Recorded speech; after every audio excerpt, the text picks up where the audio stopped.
Greetings and welcome. This is the PLP Pathways webinar number 7, March 15th, 2018. Before we get going, I'd just like to thank the Tarrant Institute and the Middle Grades Collaborative for supporting this work.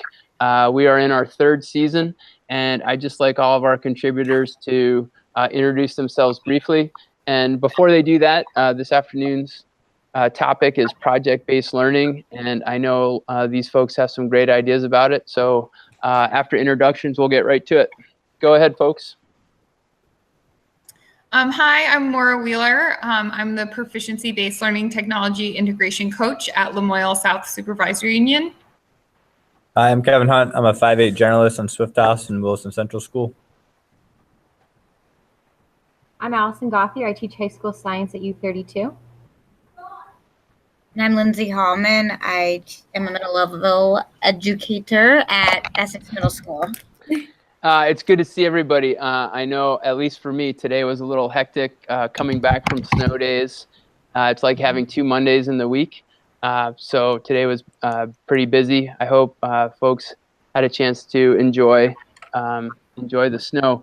So today we're going to talk about project-based learning, and this fits into a lot of what we've already talked about regarding negotiated curriculum, also personalization.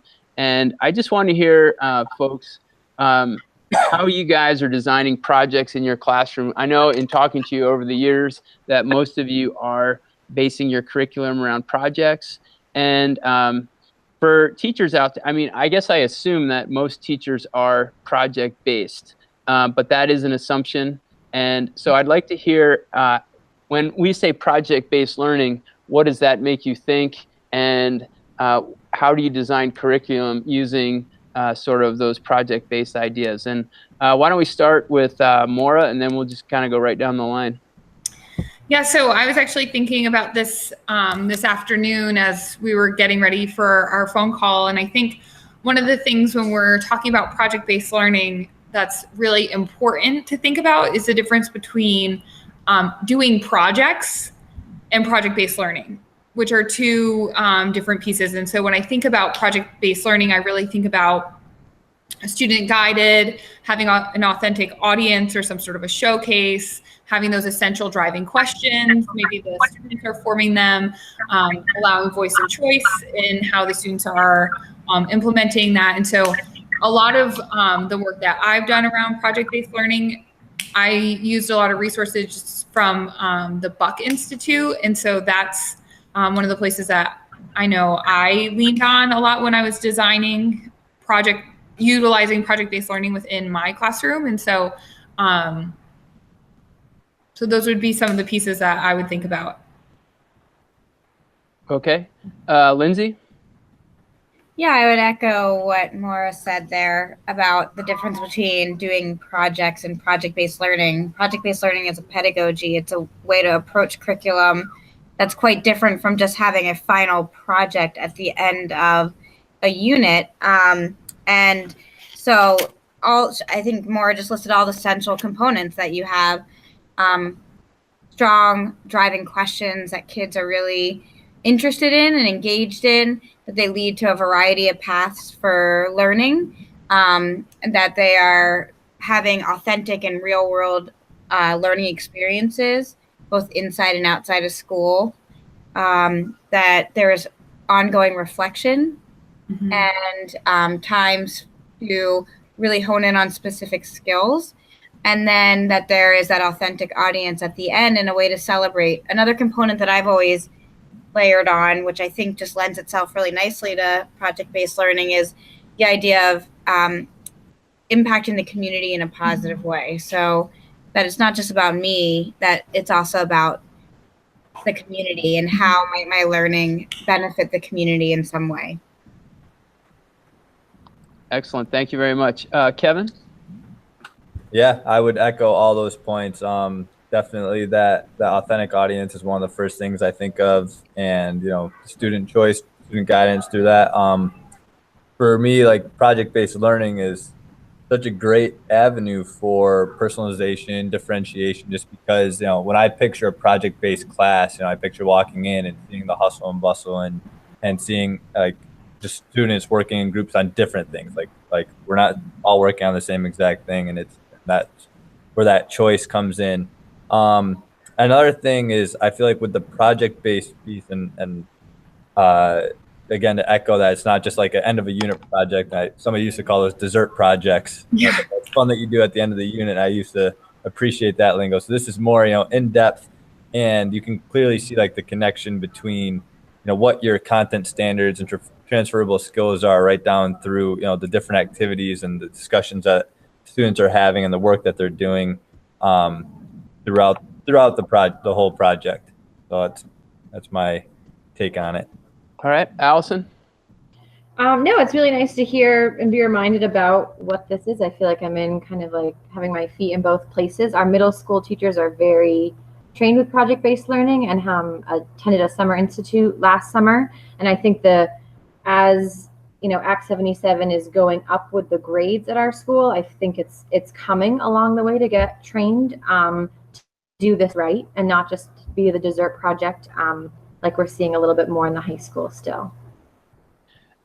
Just, as I'm listening to you guys, and I suppose this is one of the reasons why we continue to have these conversations, the level of expertise and the different things that you're bringing up are making me think about my own practice.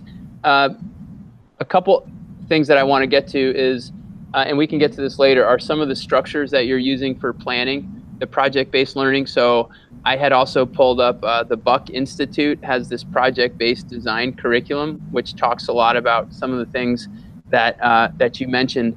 And then also, how do we start incorporating the universal design for learning, which we're hearing quite a bit about, and also things like understanding by design, where we're using essential questions to drive the learning. And before we get there, though, Lindsay and Kevin and both talked about these impact on the community. So when you sit down with your students or ready to teach the year, how do you start figuring out like a project that is going to have an impact on the community? Where are you getting your ideas? Where are you getting the curriculum? Where are you, for example, we've just had this big issue on gun control, and you had all these student activists, right? So I'm imagining that could be a really rich area for some sort of project. So if you wanted to do that, or you had that spark of an idea, what steps would you start taking so that your work would be relevant and rigorous, but it would also have that impact on the community? I think it really starts with asking our students what do they think the community needs in regards to making it a better place. And a lot of project-based learning for me is really about them developing questions and then also determining what is important to their community, because their community, no matter if I lived in the same town or not, or work in this town, might be different than my community. And so I really think that they are the ones that drive that impact piece. And I do believe that no matter what their project is, there's a way for them to find a connection to the community. Anywhere from like directly impacting from like, creating something, on campus that's going to support, students on campus, or in the larger community by teaching others or sharing a skill or volunteering or whatever it may be. But I think we have to ask kids, what do you think is the best way for this project to impact the community? And who might you look to for support with that? Okay. Kevin? I totally agree with that. I think it definitely stems from that communication with students, and just saying, what are some issues that are relevant to you right now. We were just reading Hidden Figures, the Marguerite Shetterly book, as a lit class, and throughout that book, we were kind of running a current issues project where we had students. We asked them that question, like, what are some current issues, in today's world that you would like to see changed, and what are some things do to change it? So there's a research component to that, and one of the biggest pieces is always asking them, who's your intended audience? So that helps to give that purpose. Like, are you writing to lawmakers? Are you writing to your classmates? Are you making a PSA to show, the school administration. So it's always, really bringing it back to like who can you bring this to that could actually make a change, and that piece really helps us to get the focus as well. But absolutely, it's I'm always amazed, teaching 5th through 8th grade, what these kids are exposed to and what they know is going on around the world, because they have some really awesome ideas, and they're extremely insightful and really empathetic when it comes to important topics that we're facing right now. Thank you. Allison? No, I support what you both are talking about, and that goes back to the identity piece, right? So if the kids are coming in the fall and you're starting with their identity, they're already kind of primed to be thinking about their role in the community. So it seems like a logical transition to be using that identity piece as a starting piece to the community connections. And Maura, did you have anything to add on that? Yeah, I think when we think about middle level students and we think about learning, really all students, we always want to be able to answer the why. Why do I need to learn this? What is the connection to me? And I think as educators, we need to be able to respond to the why, but we also need to listen to students and help meet their needs. So we're filling their whys as well. And so that might be, if you're covering a specific content, asking them, where do we see connections to this within our world or within your world? And part of what we're really asking kids to do over and over again is to draw those connections across contents and practice those transferable skills. And so I think the more that we can make learning meaningful and relevant for kids, the payoff is so great. Increasing the engagement of students, they always go so much deeper when they have that answer to why, and it's something greater than a classroom, if you will. And so I think it's always really important to be able to have an answer and a solid voice between you and your students that answers that why. Can I add one thing too? Yep. Along with that why, I think for the past couple of years, for me, it's been even easier for kids to make those connections because of the Sustainable Development Goals of the United Nations launched in 2015. So with the global goals in place, they provide, these 17 goals that look at worldwide, both community and worldwide issues. And if kids are having a hard time understanding how they could positively impact their community through their work, they can look to the goals as a really easy foundation for making those quick connections. I feel like it gives their projects a lot more weight and a lot more sense of importance when they can see that this is not just a local issue, this is an issue that we're working on globally as well. Sorry. No, go ahead, Maura. I think students also, we need those mental models, and we need examples. And so by having that format, having the global goals out, it's not just up to how engaged in the world a student is. It helps provide that framework for the students to use. And it does level the footing for kids a little bit, I think, which I think is really helpful. So as you guys are talking and I'm taking a ton of notes here, I have a couple of questions. And so one of the questions I had is that when you start and say you do ask kids about their identity, and that's part of the PLP process, the personalization process, as you're asking those kids about their identity and their community, and then you're asking them, okay, what's a question you have about that community, or what's something that you want to solve, a problem you want to address? And is it my understanding then is that you have kids are working in a variety of different projects, right? They're working on projects that are unique to them. And so my question is, what ties those projects together? Is it an outcome, like everybody's going to write an argument piece? Is it the standards where you're going to address a UN Sustainable Development Goal? How do you, if I'm a teacher and I'm listening, when you have a class of like 25 kids, how are you managing all those kids in all those different projects? Well, I can speak to that on a couple of levels. So if I'm looking at it as, I'm a teacher of science, and in my science classroom, I want to do project-based learning.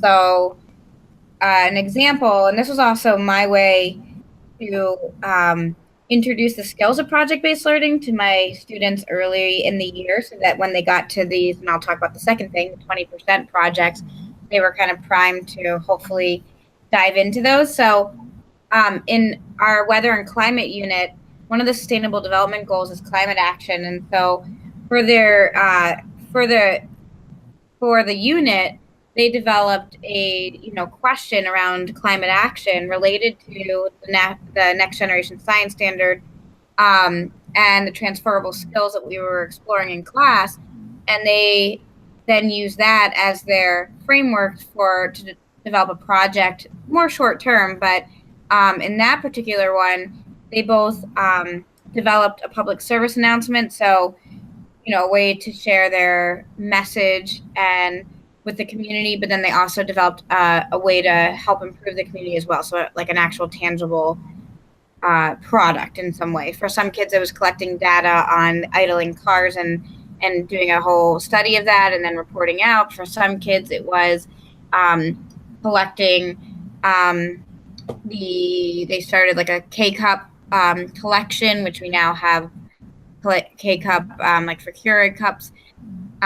I don't use them, but I think they're called K-Cups collection in our school. So these are authentic projects. They ended up, yes, everyone was working towards kind of the same idea goal, and we all worked on how do you develop, a message through a public service announcement. There's a lot of skills in that, but then they also developed a product of their choice as well to help the community in some way. Those kinds of skills then prepared them for them to launch into their 20% project, where really they are choosing a sustainable development goal that they are passionate about, and then the transferable skills are the proficiencies that are they're integrated into these projects. And yes, throughout the learning piece, there's going to be some written aspects. There's going to be some spoken pieces and sharing and presentation, but the way it might look different for different kids in their projects.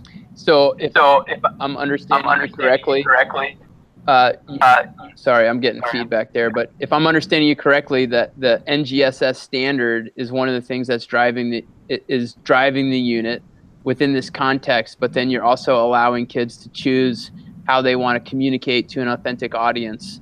And so that's very helpful, I think, because teachers, as they start planning it, I'm listening to you folks and I'm saying, wow, I gotta improve my game and start thinking about these. And the other kind of question on top of that too is, in traditional teaching, I've had to go into use up a lot of time to teach background knowledge.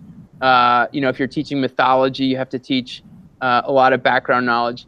And I'm just wondering, if we start moving to a project-based model where the kids are developing the questions, if we can avoid spending so much time on background knowledge because they already have a lot of that knowledge based on their social media or their friends or their interactions in their communities. And if you guys might want to, if you could address that too, do you feel like when kids are asking the questions, there's less preparation on the teacher's part in terms of background knowledge? And anybody can answer this. Yeah, I can speak. We just got out of our climate change unit, and I was, we did a little pre-knowledge at the beginning, and I was baffled as to how much inaccurate, right? So a lot of the social media, I'm in support of it, but at the same time, a lot of the news and information they receive isn't always accurate. So I don't think that, I guess in this most recent unit, Don, I didn't see that it went away. Like that, there wasn't like a replacement. Like there were a couple days where we all needed to be on the same page about the information, and then it was really flexible. But without that like firm basis, I felt like they would have gone off having these misconceptions for the whole unit. So what you're saying is that, in fact, instead of just background information, you have to rectify misunderstandings or falsehoods that they are bringing to the table. Right. Got it. And in a very tried to be as non-biased as possible, showing them data from NASA, just and the kind Kanelau, like the island that's been, you know, studying this data for over 50 years, and just showed them that as our way to get into it. So it wasn't like, here's what I believe, or like a debate. It was just like, here's the basic info that we all need to be on the same page about, and then we can be really flexible in terms of how we're making our prototypes. That's a great point. Wasn't even considering that. What about other folks? What's been your experience in terms of background knowledge and teaching that with kids driving the units?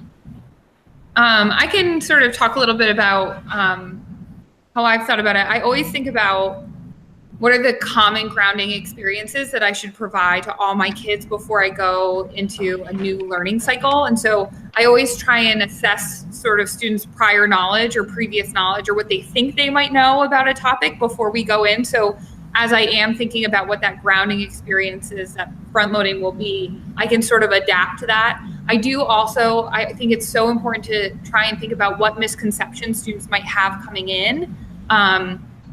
Especially given my context being a humanities teacher, whenever we would be talking about different global citizenship concepts, a lot of the times I would try and anticipate student misconceptions and maybe work that into the front loading.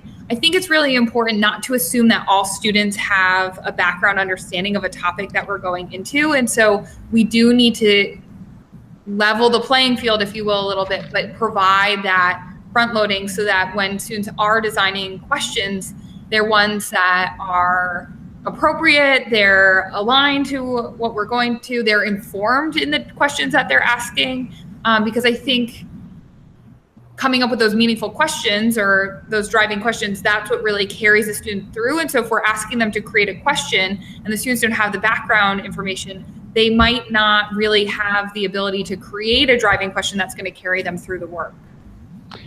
So just to respond to that, what you're telling me, because typically when I start a unit, excuse me, I start with a lot of questions. Like I have the kids write down as many questions as possible.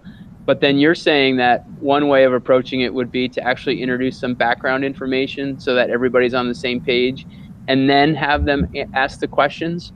And I guess what do other folks do when they're starting a unit or and with the questions and with background information? How do you order it so that it ends up, you know, motivating and engaging the kids? Anybody can answer that one. I can dive in. It's funny because with being a generalist, I feel like I have 4 different versions of answers for that question. You know, I might do that one way in math and a totally different way in social studies and a completely different way in lit. And I think it really depends on, yeah, I mean, a lot of it will come down to content, like kind of get a sense of what your kids will know coming into it. But going back to what Maura says, I think we typically will do at least a little bit of just background work, just to lay a foundation. Because again, when you're dealing with middle school students, I feel like you don't want to be too quick to say, okay, like you for all come up with your questions, like make a really awesome project. You know, that's why teachers get paid the really big bucks, right? But I think it's important to have some of those like enduring understandings and questions and learning objectives in your mind that you want to come up, and use those to help lay a foundation before you start diving into just going straight to student questions. I think, like, again, just echoing what Maura was saying, I think just kind of giving that background knowledge, laying a foundation so everybody's kind of will have a similar starting off point.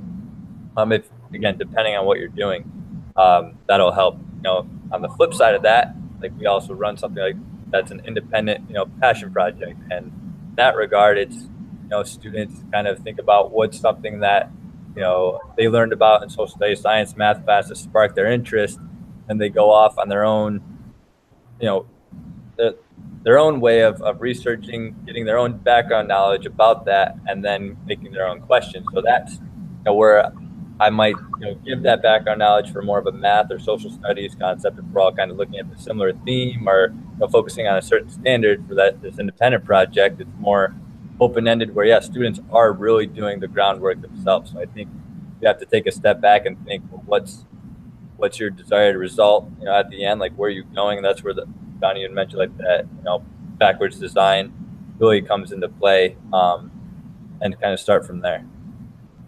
All right. Anybody else want to talk about that? One. It Go really, ahead. Go ahead, I was Allison. gonna say it really depends on just where we're going in the unit. I can see both sides of it down, like starting with the question and like the excitement and the curiosity, and then building that like strong foundation. And then I can see in this most recent climate change unit, the knowledge was so across the board that we needed to lay the foundation, and then they had much more flexibility. So that it just worked for that unit, but I could see it going either way. Okay. And I guess just this is a nuts and bolts thing for my own curiosity. When you guys are planning units, are you using the understanding by design format? Like what's your end goal or your essential question?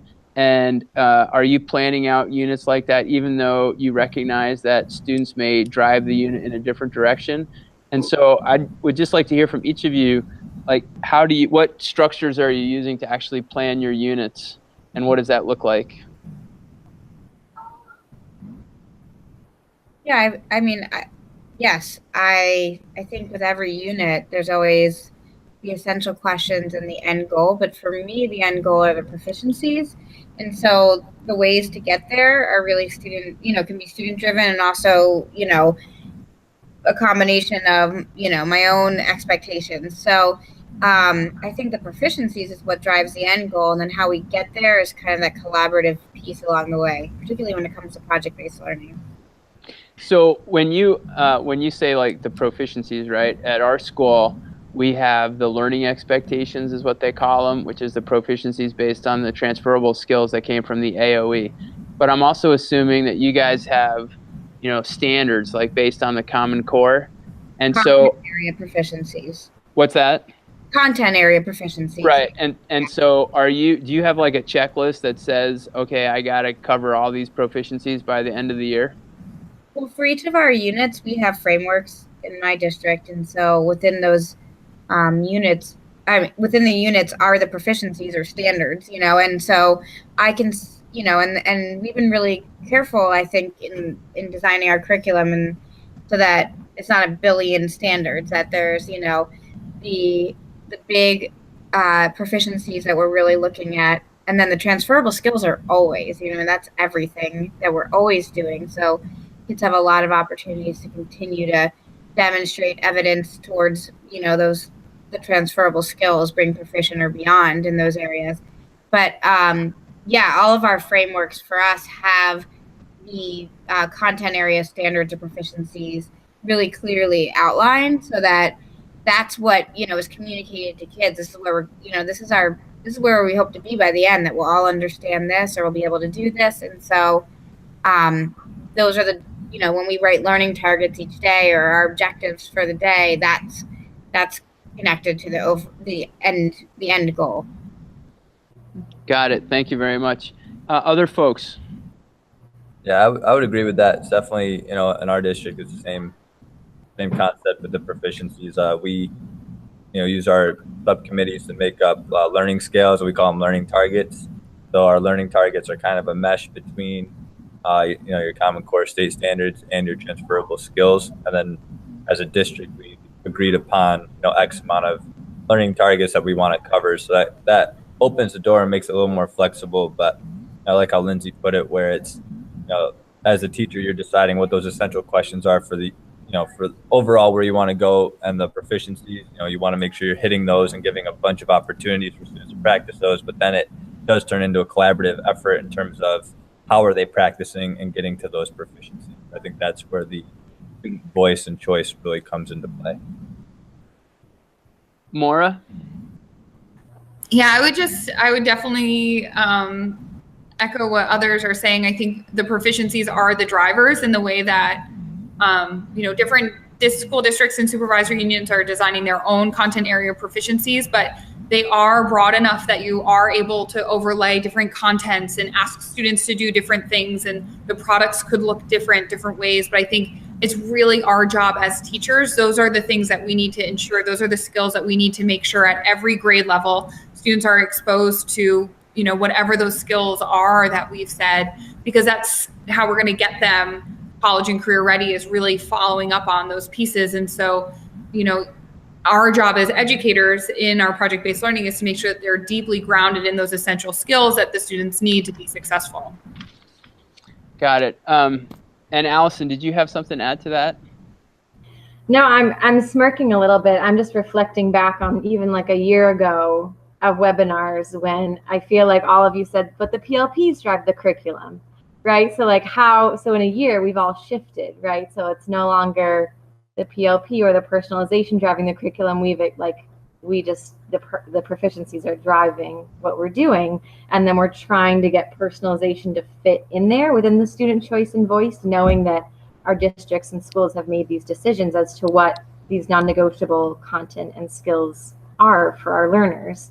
So I'm just thinking about Well, I think, I was going to ask, the next question I was going to ask was, what evidence are we pulling from all these experiences to put onto the PLP? And I think too that, having the personalized learning plan and the personalization, to me, that's the art, right?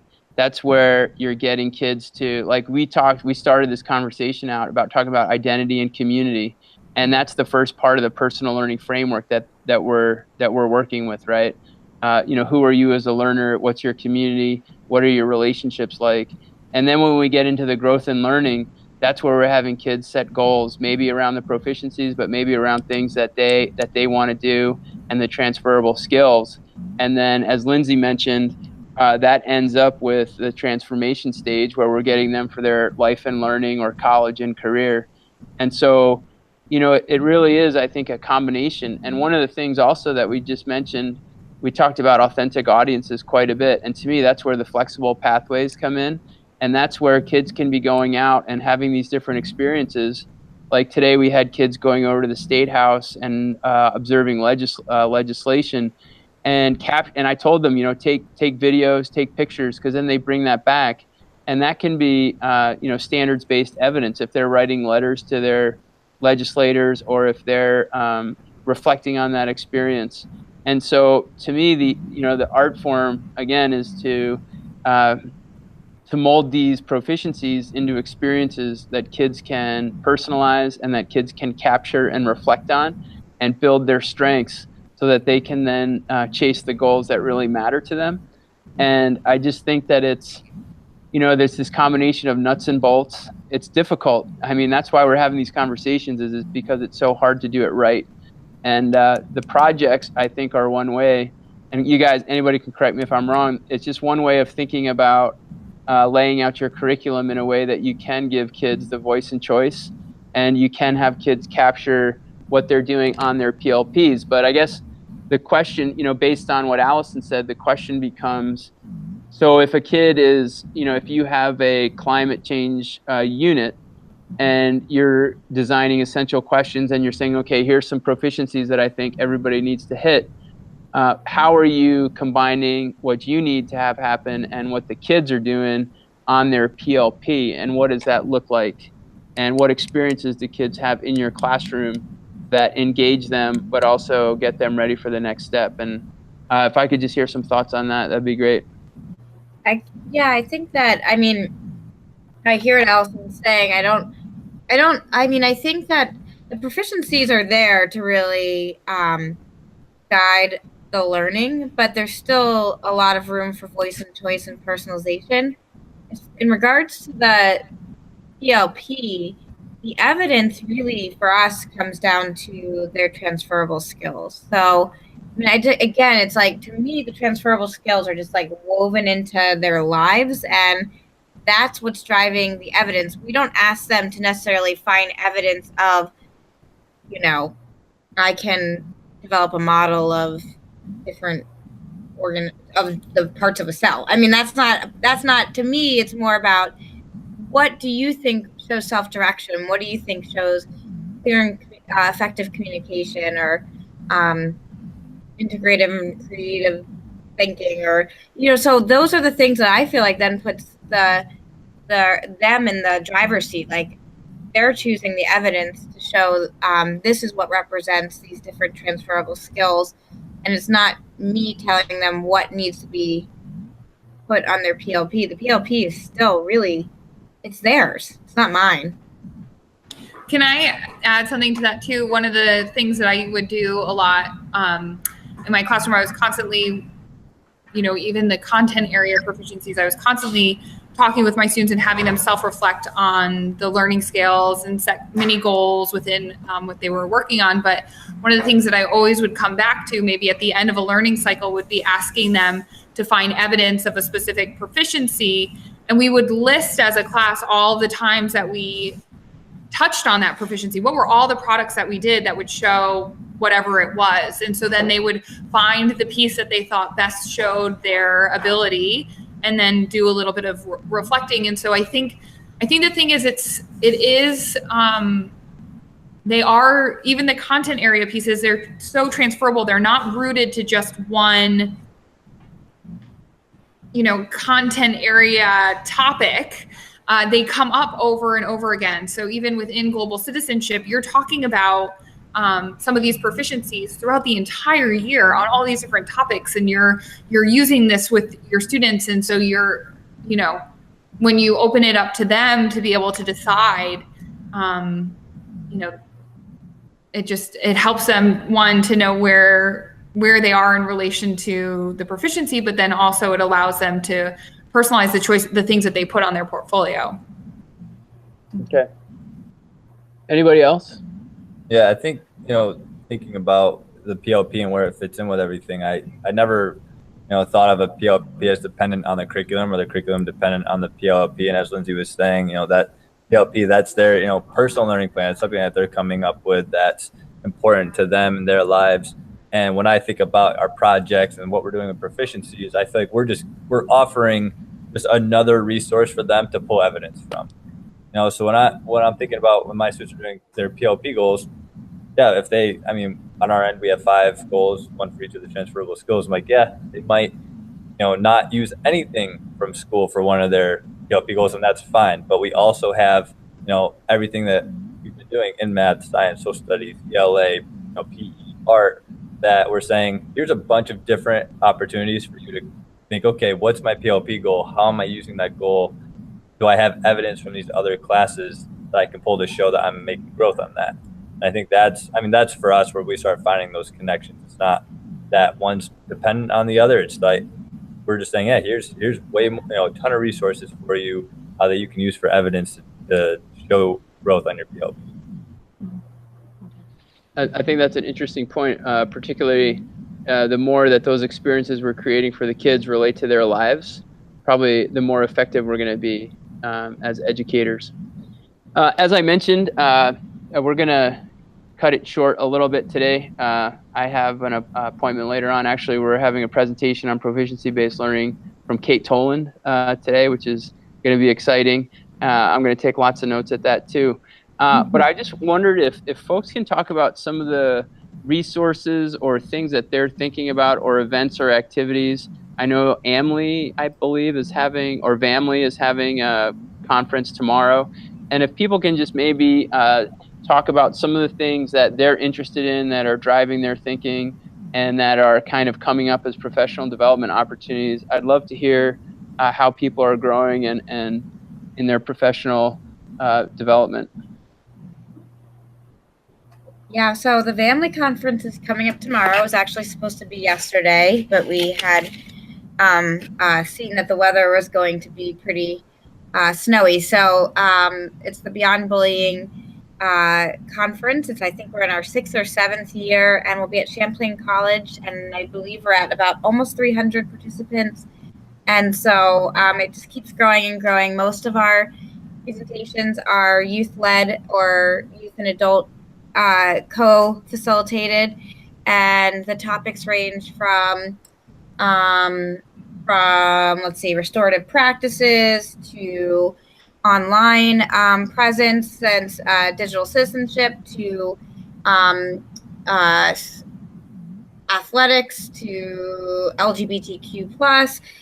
So many different issues, and so many different topics, and we're really excited that the bulk of our workshops are led by our youth. And then another piece that's coming up March 30th, I'm part of the Vermont Learning for the Future organization, and one of our projects, one from the group that I'm working with has been to create something called design studios, and we're hoping to hold a series of these. And the first one's going to be on March 30th. It's being held at the Flynn, and it is a day for educators to come and think about their, really pushing their practice and looking at curriculum or looking at a project.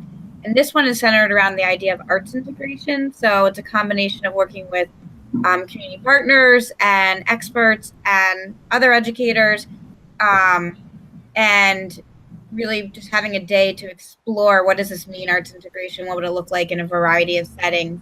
And we'll have a series of them on different topics coming up throughout the rest of the spring and into next year. So Vermont Learning for the Future, VTLFF.org is a great place to go for all sorts of other happenings around the state. Awesome. Kevin? I always love plugging the SBL chat on Twitter.